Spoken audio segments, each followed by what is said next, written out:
Sekarang saya jumpa Yang Berhormat Hulu Selangor diikuti oleh Yang Berhormat Jempol. Terima kasih Datuk Pengerusi. Saya terus kepada Kepala Bekalan B47 butilan 020600 iaitu penerangan JPEN dengan jumlah peruntukan sebanyak 158 juta dikurangkan sebanyak 12 juta berbanding tahun 2020. JPEN memainkan peranan di peringkat komuniti dan sering menganjurkan pelbagai program berimpak baik untuk masyarakat. Amat penting untuk kementerian membantu jabatan ini.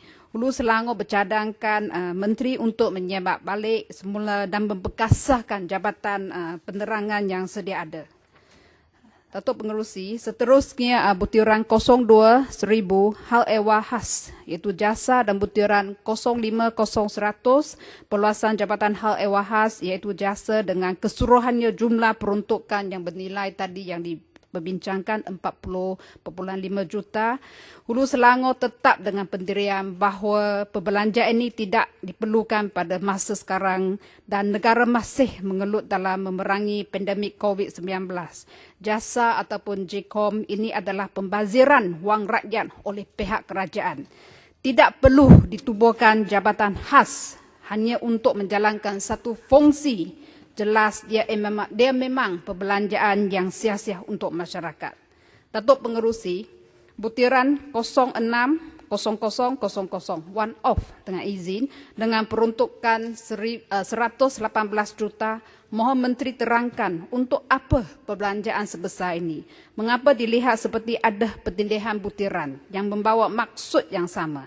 Apakah komitmen kerajaan dalam memastikan tiada ruang untuk berlakunya sebarang ketirisan melalui peruntukan ini? Beralih kepada Kepala Pembangunan P47 iaitu butiran 31000 projek jalur lebar dengan peruntukan berjumlah 50 juta dan butiran 31003 National Verbalization dan Connectivity Plan. Peruntukan berjumlah 500 juta. Hulu Selangor mengucap terima kasih kerana meneruskan pembangunan jalur lebar ke seluruh negara. Hulu Selangor memohon diutamakan pembangunan di kawasan luar bandar. Kerana luar bandar ini sangat kritikal. Semenjak PKP, negara kita telah membudayakan dengan izin work from home, online learning, online shopping dan sebagainya. Namun permasalah timbul apabila capaian internet luar bandar amat mendukacitakan. Selangor. Pengerusi, kebanyakan pekerja boleh mencelah Hulu Selangor, ledang. Silakan. Ya, saya ada tersenarai tapi saya bimbang tak cukup masa.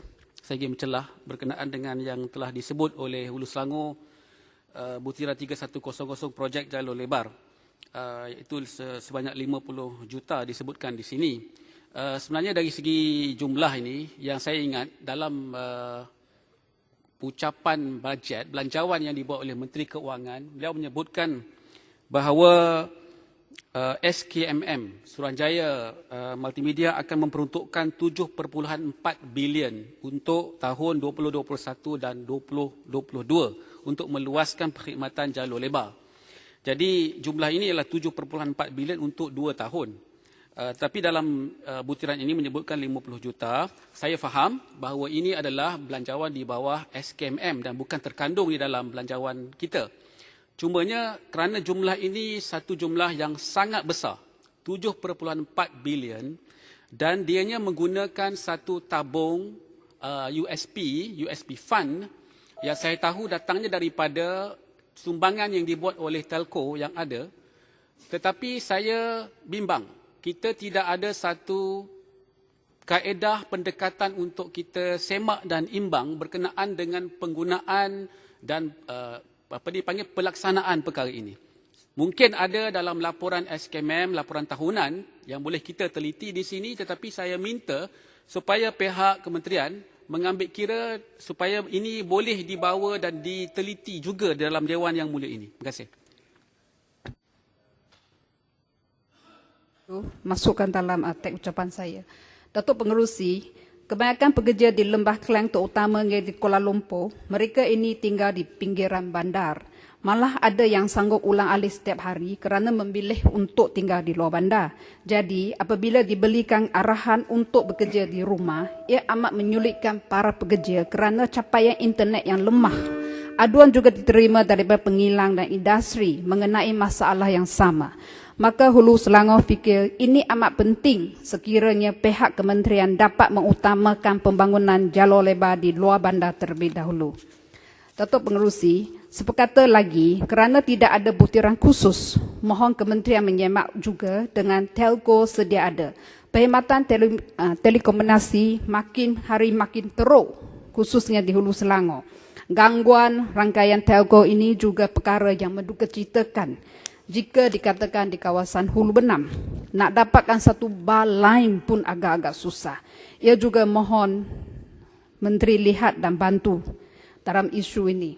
Butiran 33000 Malaysia Digital Economy Corporation dengan peruntukan 37 juta. Semasa pengulungan menteri di peringkat dasar telah digariskan beberapa program dan inisiatif yang berguna bagi menggalakkan PKS dan usahawan mikro menggunakan teknologi digital dalam perniagaan.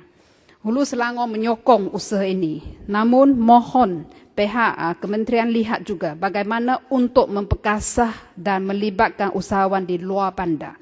Dengan usaha sama rentas kementerian, pentingnya menteri untuk turun padang ke kawasan luar bandar, membantu usahawan yang berpotensi melalui pendekatan outreach dengan izinnya dengan memberikan bimbingan buat mereka memasuki ke dunia ekonomi digital. Yang terakhir, jika dirujuk dengan ucapan Menteri Kewangan, ada peruntukan 1.5 bilion untuk program jaringan prihatin, tetapi tidak dilihat butiran khusus di bawah kementerian ini. Mohon Menteri terangkan secara terpelincir bagi pembelanjaan ini. Bagaimanakah mekanisme pelaksanaan program yang akan dijalankan? Datuk Pengerusi, sebagai penutup, besarlah harapan Hulu Selangor agar masalah telekomunikasi dan infrastruktur jalur lebar di negara kita dapat dibangunkan dengan lebih baik dan cepat, terutamanya di kawasan luar bandar. Sekian, terima kasih. Terima kasih Yang Berhormat.